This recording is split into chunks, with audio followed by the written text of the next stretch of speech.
જય શ્રી કૃષ્ણ. કેમ છો મિત્રો? ચાલો આપણે બનાવીએ ફરાળી ચાટ.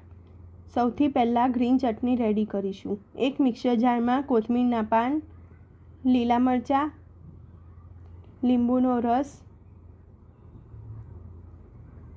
સિંધવ મીઠું ક્રશ કરીશું. તૈયાર છે ગ્રીન ચટણી. હવે એક બાઉલમાં દહીં,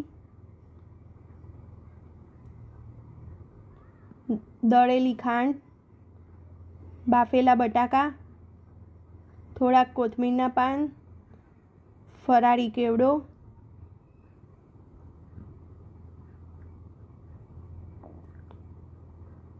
સિંધવ મીઠું અને રેડી કરેલી ગ્રીન ચટણી લઈશું અને તેને બરાબર મિક્સ કરીશું.